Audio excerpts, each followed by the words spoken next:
You're so outgoing, Sarah, and like, you have an actual background. You have a pedigree, musical theater, right? All of that type stuff. you. There's very few people.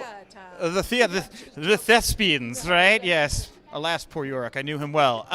So what I want to know is, like, there's not a lot of people with your kind of pedigree that get into professional wrestling, right? There's a lot of people that were like high-end college athletes that wind up in WWE. There's a lot of people that grind it out on the indies. I'll let you know my story. Yeah, I just kind of want to know, like, how did you wind up in this? So, talk to my brother, Mark Schreiber. So I was always the only girl at those pay-per-view events, hanging with the guys since I was a kid. Sure. And so for me, like, it was where Mark and my brother and I bonded so much because, well, I might come from like the theater background, but what is theater but performance, live performance? Hey. And whether you're dancing and singing or you're in the ring wrestling, these are incredible performers. Oh, yeah. And so for me, it was like, okay, Rumble, come on. It fills my heart with joy. You hit that music. Oh, yeah. And that excitement and that live crowd. It was just like, it actually was already like, I knew it. Yeah. I know that. And I always say, this is one of the things I talk about with a lot of my friends, and I said,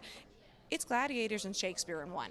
Oh, Shakespeare 100%. and Gladiators was for the masses, and pure joy. We want to hate the bad guy, love the good guy, Sure. cheer on the They threw romance. fruit in Shakespeare. You took a word right out of my mouth. Sorry. I always say, they threw tomatoes. They did. You know what I mean? Yeah. And so for me, it was just, and live performance and having, the WWE Universe is a character in the show. Oh, yeah, 100%. So we need the WWE Universe. They're so important to the craft, but that's also what makes the craft so awesome, is the audience. Oh, yeah, and so with you and like knowing what you know, and there's a lot of people that come through that don't have that theatrical background. Obviously, you're available. Do you ever kind of work with wrestlers to kind of be like, if you did this a little bit, or No.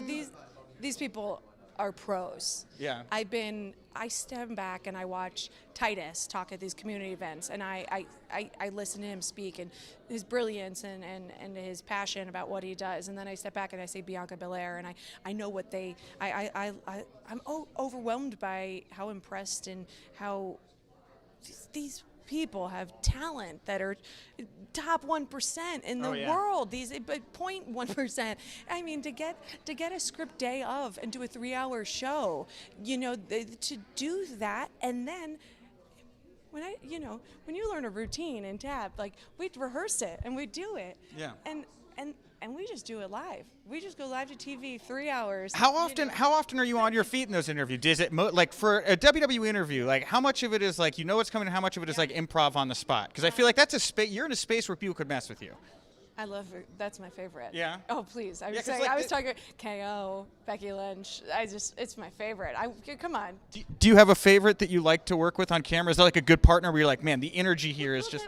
Like I said with Becky Lynch and Kevin Owens, what they're playful and they're fun and they make these great choices, and so then you roll with it. You ride that wave and you just get to adapt with that and improv with that, and that's the stuff that is really just, it's fun. Let's have some fun. You know. Put over those guys. Somebody I would have loved to yes and with is Sami Zayn. How has it been? Between Sammy and KO, I'm like, am I Sarah? I don't know. They'll give me a new name every week. Nikki ASH is one of my best friends in the world. Even though she might be, a bit of a, not a super. She's not a superhero anymore. That's for sure. No. But I used to be her Lois Lane, and now she's breaking my heart. But yeah, so she's always a blast because I've known her since NXT days. Yeah. And she was some of my favorite. Like, we were on the road together. I look back at pictures. We've had just 5 years of stories. Oh, and you're talking Sanity, Nikki Cross. Oh, baby. Yeah. Oh, baby. I like Sanity, Nikki Cross, for what it's worth. I love Nikki and everything she does. So.